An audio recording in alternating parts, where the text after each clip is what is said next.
Radha রাধানী ma'am. Radha Radha. তো আমাদের অতি পরিচিত এবং অতীব শ্রদ্ধেয় শ্রী প্রেমানন্দজি মহারাজের এই কিডনি ফেলিওরের পেছনে কারণ কি, এই নিয়ে আপনি কিছু বলতে পারবেন? দেখো, প্রেমানন্দ মহারাজ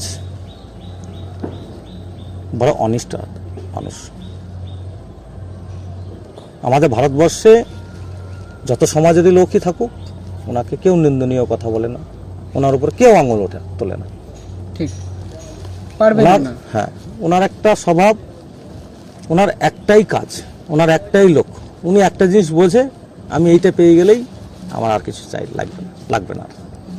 ওর লক্ষ্যটা হচ্ছে রাধা রানীকে চরণে বাস করা, ওনার এইটাই লক্ষ্য। কিন্তু এইবার রাধা রানী একটাই কারণ, তারপর ওর তো শিষ্যও অনেক আছে। এবার সেই শিষ্যকে শিক্ষাও এইটাই দিয়েছে যে আমার নীতিটাকে নিয়ে তুমি চলো।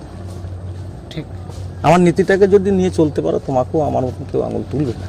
ঠিক, ওই একটা কথা, ওনার গুণ কটা বলছি। এইবার ওর কিডনি নিয়ে কথা বলবো।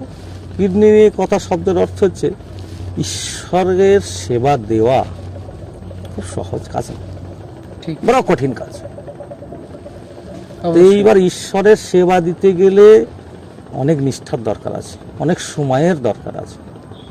তবে ঈশ্বরের সেবা দেওয়ার পরে তো নিজের পাওয়া যাবে।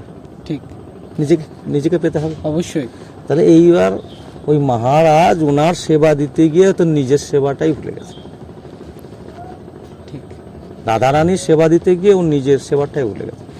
এইবার একটা শরীর তো ঈশ্বরের দেয়া শরীর, ঈশ্বর আবার কি বলেছে, তুমি নিজের মেশিনটাকে দিয়েছি, মেশিনটাকে ঠিকঠাক রাখতে গেলে সময় মতো তোমাকেও দুটো সেবা নিতে হবে। উনি সেইটাই ভুলে গেছে, আর সেইটা ভুলার কারণেই আমার মনে হয় কিডনি দুটো ফেল হয়ে গেছে। অন্য কোনো কারণ হতে পারে না। খাওয়া দাওয়ার অনিয়ম, টাইমে করেনি, হয়তো অনেক সময় কোনোদিন খাইনি। ঠিক, সাধু ধর্ম তো, সাধু ধর্মটা তুমি মনে করো না যে গেরুয়া বেশ পড়েছে, গেরুয়া বেশটা খুব কঠিন, কোনোদিন পেয়েছে কোনোদিন পাইনি। ঠিক, বুঝতে পেরেছো? এটা খুব সহজ কাজ না, আমরা মনে করছি খুব সহজ কাজ না।